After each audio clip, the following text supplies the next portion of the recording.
안녕하세요 여러분. 3월 25일 화요일 매일 성경 말씀 묵상 나눔 시간을 가지도록 하겠습니다. 오늘 함께 하실 하나님의 말씀은 누가복음 15장 1절에서 10절, 누가복음 15장 1절에서 10절까지 말씀입니다. 가능하신 분들은 저와 함께 읽도록 하겠습니다. 세리들과 죄인들이 모두 예수의 말씀을 들으려고 그에게 가까이 몰려들었다. 바리새파 사람들과 율법학자들은 투덜거리며 말하였다. 이 사람이 죄인들을 맞아들이고 그들과 함께 음식을 먹는구나. 그래서 예수께서는 그들에게 이 비유를 말씀하셨다. 너희 가운데서 어떤 사람이 양 100마리를 가지고 있는데 그 가운데서 한 마리를 잃으면 99마리를 들에 두고 그 잃은 양을 찾을 때까지 찾아다니지 않겠느냐. 찾으면 기뻐하며 자기 어깨에 메고 집으로 돌아와서 벗과 이웃 사람을 불러 모으고 나와 함께 기뻐해 주십시오. 잃었던 내 양을 찾았습니다 하고 말할 것이다. 내가 너희에게 말한다. 이와 같이 하늘에서는 회개할 필요가 없는 의인 99보다 회개하는 죄인 한 사람을 두고 더 기뻐할 것이다.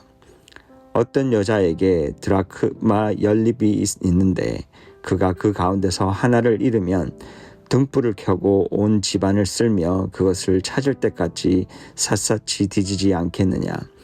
그래서 찾으면 벗과 이웃 사람을 불러 모으고 말하기를 나와 함께 기뻐해 주십시오. 잃었던 드라크마를 찾았습니다 할 것이다. 내가 너희에게 말한다. 이와 같이 회개하는 죄인 한 사람을 두고 하나님의 천사들이 기뻐할 것이다. 오늘 본문은 그 당시 죄인들의 대명사인 세리들이 예수님의 말씀을 듣기 위해 모인 것으로부터 시작이 됩니다. 그곳엔 세리들만 있는 것이 아니라 이방인인 로마 사람들과 거룩하지 않은 접촉을 하고 자기들을 착취하는 세리들을 환대하며 그들과 허물없는 만남을 가지고 있는 예수님을 마음에 들어하지 않는 바리새인들과 율법학자들도 와 있었습니다.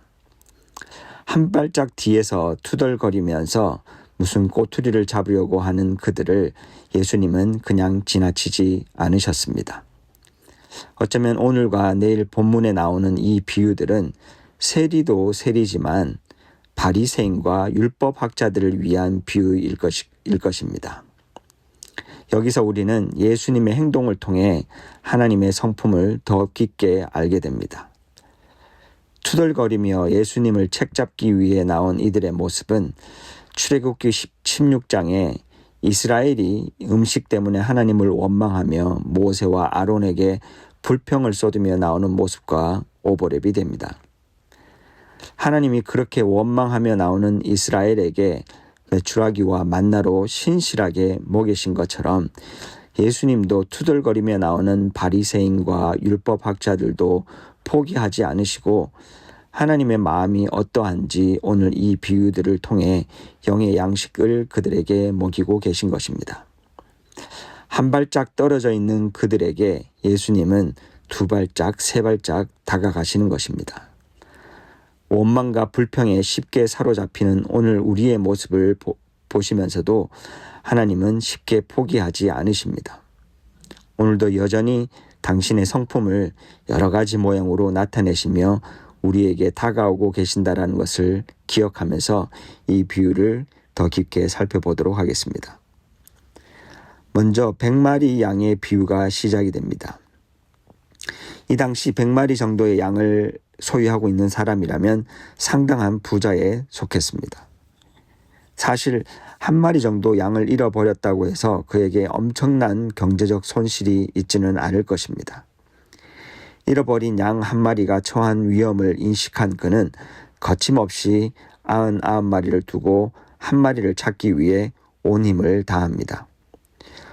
혹자는 오히려 99마리를 위험에 빠지게 두고 간 이 사람의 행동을 비판하기도 합니다. 다시 한번 리마인드 하자면 이것은 비유입니다. 그리고 이 비유의 목적도 분명합니다. 하나님에 대한 오해로 인해 자기 자신에 대해서도 심각한 오해를 가지고 살아가는 종교인들을 위한 비유라는 사실을 잊지 말아야 할 것입니다. 우리가 이 비유를 통해 주목해야 할 사실은 잃어버린 양을 찾은 뒤에 나오는 이 사람의 행동일 것입니다. 100마리 양들 중에 그저 잃어버린 한 마리의 양을 되찾은 것뿐인데 그는 마치 전 재산을 잃어버렸다 되찾은 것처럼 기뻐하며 벗과 이웃을 모아 잔치를 베풉니다. 아마 잔치 비용이 양 한 마리의 비용보다 더 들었을 것입니다. 효율성을 중요시하는 지금과 같은 자본주의 사회에서는 아주 비합리적인 행동입니다. 이어서 나오는 10드라크마 가진 여인의 이야기는 한술 더 뜹니다.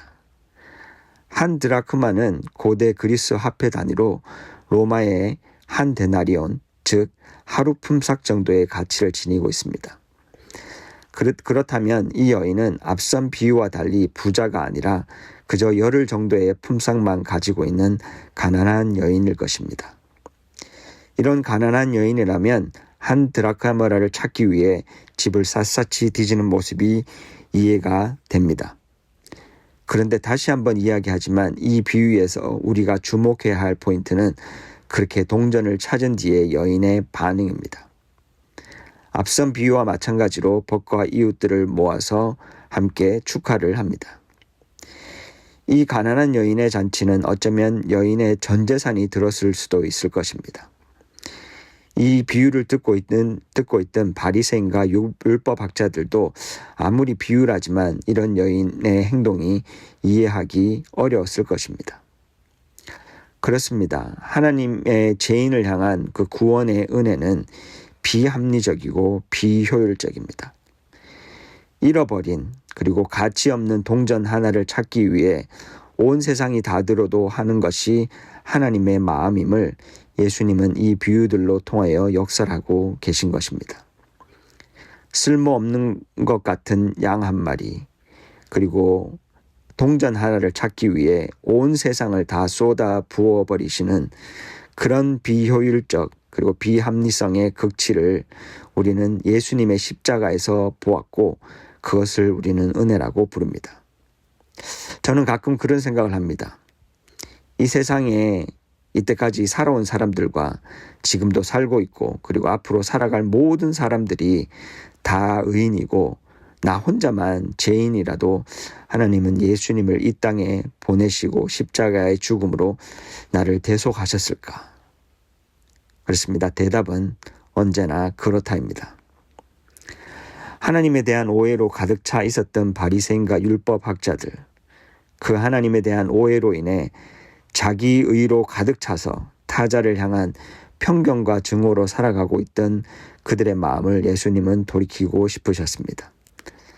그 돌이키는 마음이 바로 회개라는 것과 그 회개를 통해 바로 지상에서도 하늘나라의 잔치를 경험할 수 있다라는 것을 예수님은 그들에게 이 직선적인 비유들로 설명하고 계신 것입니다. 다른 비유들과 달리 매우 직선적이며 얻을 수 있는 교훈이 명료한 이유는 한 발짝 떨어져 있는 그들도 놓치지 않고 이해하기를 원하셨던 것이 아닐까 생각하게 됩니다. 회개는 율법을 지키는 것으로 한다는 바리새인과 율법학자들에게 예수님은 이 비유들을 통해 참 회개는 주인과 함께하며 주인에게 속하는 삶이라는 것을 이야기하고 계십니다. 100마리 양 중에 스스로 99마리에 속한다고 생각했던 그들. 그 숫자가 10분의 1로 줄어서 10개의 동전 중에서도 스스로 의로운 9동전에 속한다고 생각했던 그들. 내일 본문에 나올 비유에서는 그것이 두 아들로 줄었어도 여전히 스스로 잃어버린 영혼과는 상관없다라고 생각하던 그들. 그런 종교인들의 모습이 혹시 오늘 나의 모습이 아닌지 다시 돌아보는 시간이 되어야 할 것입니다. 양과 동전 입장에서 보면 그것들이 주인에게 돌아온 것이 아니라 주인이 그것들을 찾은 것입니다. 우리가 하나님께 돌아오는 것으로 회개가 시작되는 것이 아니라 하나님이 우리를 먼저 목숨 걸고 세상의 모든 것을 걸고 찾으시기 때문에 가능하다라는 것을 인정할 때 비로소 회개가 이루어진다라는 것입니다. 주인께 속하지 않은 양과 동전은 그것이 한 마리가 됐든 수천 마리가 됐든 한 개가 됐든 수만 개가 됐든 아무런 가치를 가지지 않는 그런 잃어버린 양들이며 동전일 것입니다. 그러나 아무리 작은 것이라도 주인에게 속해 있을 때 그것은 엄청난 가치를 가지게 된다는 것입니다. 오늘 우리의 삶도 인간이 보기에는 화려하고 멋진 삶을 살아도 하나님께 속하지 않으면 그냥 그 인생은 잃어버린 인생이지만 아무리 하찮아 보이는 인생이라도 하나님께 속한 인생은 가치를 매길 수 없는 인생이 된다는 것을 우리는 이 비유들을 통해 깨닫게 되는 것입니다. 오늘도 우리에게 먼저 다가오시는 하나님의 그 비효율적인 은혜 안에서 나의 참 가치를 발견하는 날이 되기를, 그리고 그런 하나님의 눈과 마음을 가지고 타인을 바라보며 한 발짝 먼저 다가가는 저와 여러분의 삶이 되기를 소망합니다. 함께 기도하시겠습니다. 하나님, 오늘도 우리에게 부어주신 이 비효율적이고 비합리적인 은혜로 인하여서 감사함을 드립니다. 여전히 자기중심적으로 살아가는 우리들을 포기하지 않으시며 날마다 하나님의 은혜의 강가로 인도해 주심에 감사함을 드립니다. 오늘도 우리가 이 말씀을 통해 그 은혜를 깨닫고 하나님 마음을 가지며 타인을 위해 환대와 포용으로 한 발짝 더 다가가는 삶을 살아갈 수 있도록 도와주십시오. 그래서 이 땅에서도 하나님의 기쁨을 온전히 경험하는 삶을 살아가게 하여 주십시오.